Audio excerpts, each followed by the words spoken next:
She's already with someone else, and you're wondering how in the world can she move on that fast? But that's your first clue. See, she didn't really move on, she just moved fast. And those are two very different things. Why it looks like she moved on. You see her Facebook profile, her Instagram profile, and of course, she's gonna show off this new guy. She's not gonna be able to resist doing that. Now, why would she do that if she was so happy? And you guessed it, it's because it's aimed directly at you. She wants you to know that you fumbled a 10 out of 10 because of course that's what her ego tells her. That's what her girlfriends tell her. She was the best thing that ever happened to you. And of course, she's the best thing that's happened to her new guy as well. All you see are happy photos of them kissing and holding each other. If she gets real bold, she might even pose in nothing but his shirt just to show off how claimed she really is. She seems totally unbothered by you, by your past relationship,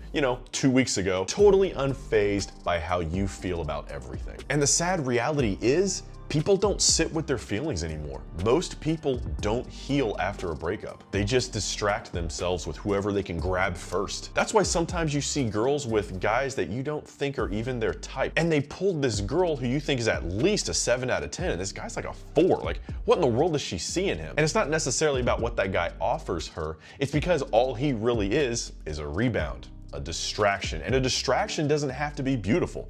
A distraction doesn't even have to be that much fun or that good in bed or have that much money. A distraction just has to, you guessed it, distract. People replace pain with noise because noise is better than any silence. Silence is the worst thing to sit there and go through after a breakup, but it's necessary to healthily move on from your old partner to a new dynamic, to a new relationship. And fast-moving replacements aren't closure, they're band-aids. It's the emotional discomfort that your ex feels from your breakup that makes her move on quickly. Now, you could actually take this as a bit of a compliment because the greater the emotional discomfort is what we'll call it, okay?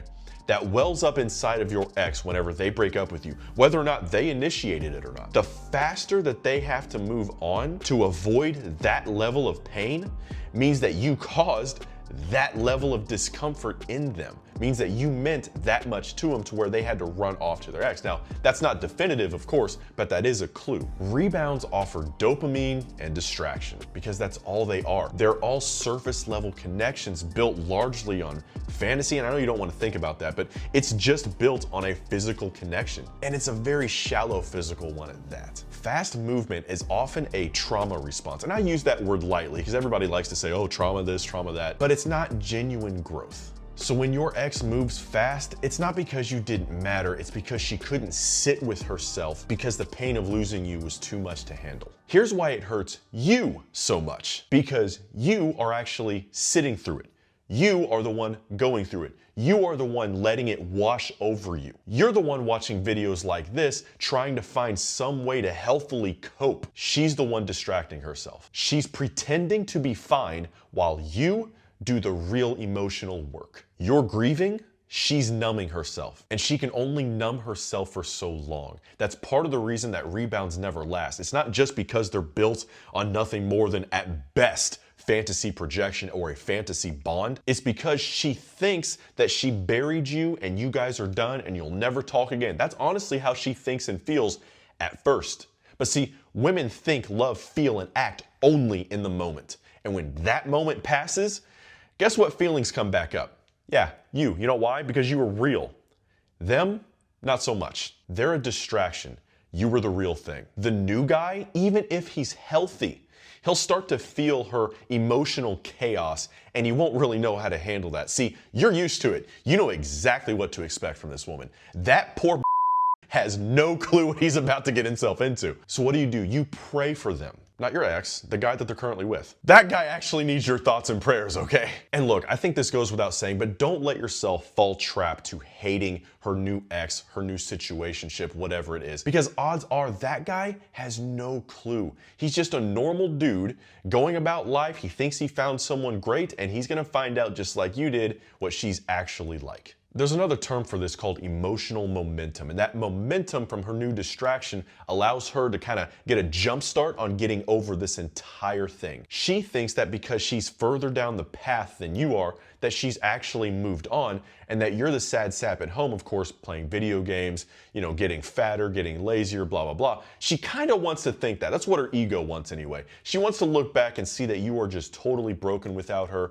blowing up her phone, begging to take her back, and she thinks she skipped the hard part of the breakup. She thinks, you know what? Yeah, maybe I kind of felt bad at first, but this new guy's really great and I'm gonna give him a chance and he's so great and we're so happy and blah, blah, blah, blah, blah. You and I both know that's not gonna last, because I guarantee you something.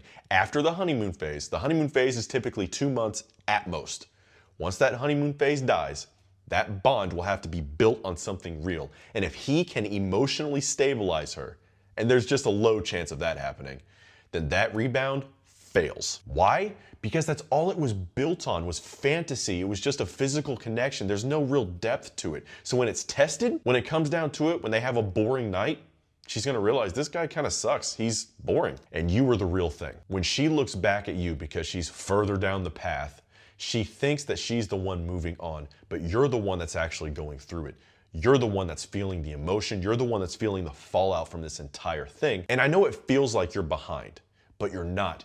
You're actually the one that's gonna be able to heal from this, and she won't be. She's gonna carry you into her new relationship. And guess what? If that guy doesn't work out, she's gonna carry you into the next one, and the next one, and the next one, and the next one. This is how women become so clogged up with their exes in society, because they can't handle all of them. They don't sit and deal with them. It's just monkey branching right onto the next one, and right onto the next one, and right onto the next one, because they will not sit with their feelings. Because if they have to sit with them, they might actually learn that maybe they were the problem. I know, maybe they did something wrong.